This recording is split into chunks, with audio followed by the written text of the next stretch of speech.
What's going on, Dodgers Nation? Doug McCain here. You can follow me on Twitter and Instagram at DMac_LA. And I'm your host for this week's Dodgers Nation Roundtable. And I'm joined by a panel of esteemed Dodgers experts. To my left, you know him as Mr. Brooks Smith. You can follow him at, you want to give him your handle? Yeah, at BrookMe3. I thought you were going to say Mr. something. I was like, I don't have a Mr. in my title. Kev is your friend.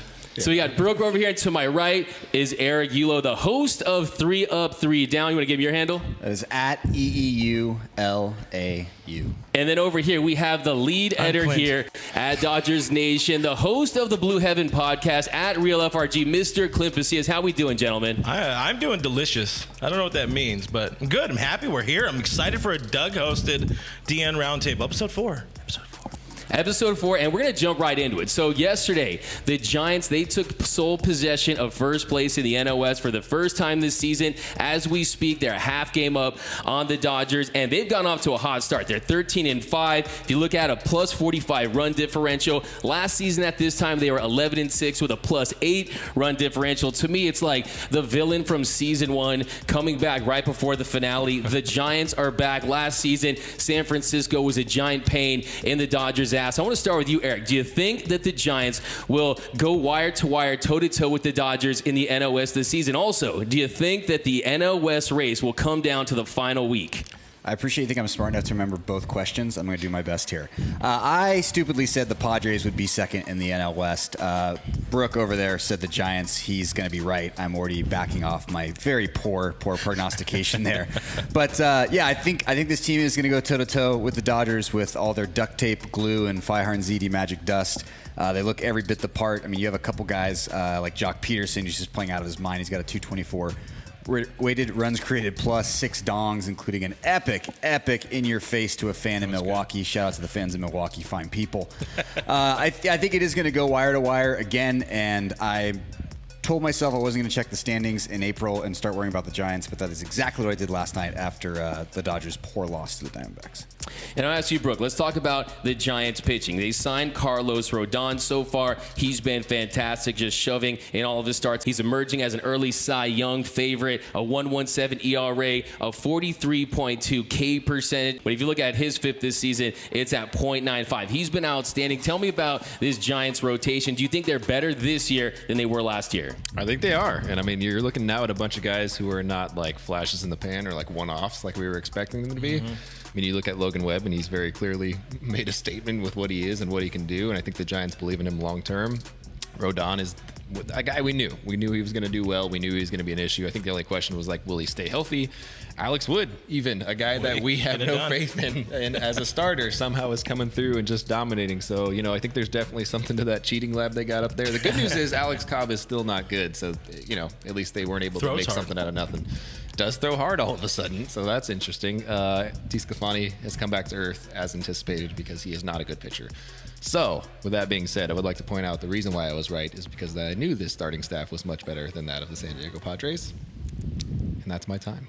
Hey, their rotation has been outstanding. Their bullpen, they get the job done. Their offense, a 109 WRC+. You talked about Jock Peterson, a 1,132 OPS on the season, 6 dongs. Clint, I want to ask you, do you think it's going to be a good or a bad thing if this is a tight 2-horse race the entire year? Could that be a good thing for the Dodgers in the fact that it'll prevent them from being complacent, or do you think that we'll see what happened last year where they kind of ran out of gas late because they were chasing the Giants all season long? Could it be a good or bad thing to have a close race in the NL West? I mean, I think we've seen with these Dodgers, they don't really care what the other teams are doing. And they've said that time and time again after, and we saw it in 2020 after the big, I think it was a Tommy Pham homer off of Kershaw, and they're like, okay, we'll get him tomorrow. It's not that big of a deal. Of course, San Diego, they're out celebrating that kind of home run. They're celebrating a win. Matt Beatty doesn't know what he's doing with his hands when they're doing that, but Dodgers care about the Dodgers. That's the way it's always going to be. They don't care about what's going on in the division. Sure, they're going to look, but, you know, as they say in San Diego, it's still early.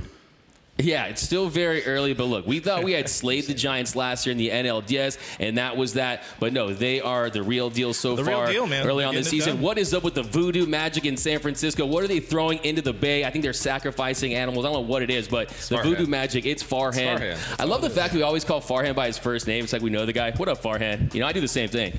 I feel like if I ran into him, I would probably do that. I would not mean to do that. I would call Friedman Andrew, though. I wouldn't call him Mr. Friedman. Not little NDF? No, I would not call him That's because you got it like that. that. It's because you got it like when that. I did the thing, I was like, "Hey, Andrew," and I was like, "That sounds weird too." It's that Zaidi zest up there in the Bay, man. It just That does Zaidi something. zest, I like that. Yeah, you or can keep that one. You let us know in the comments below. And I want your takes down below in the comment section. Do you think that the Giants are a big threat to the Dodgers this season? Do you think the NL West race will come down to the final week of the season between the Dodgers and the Giants? My name is Doug McCain. You can follow me on Twitter and Instagram at DMac_LA. Right, here's my man Eric Eulo. Follow him at...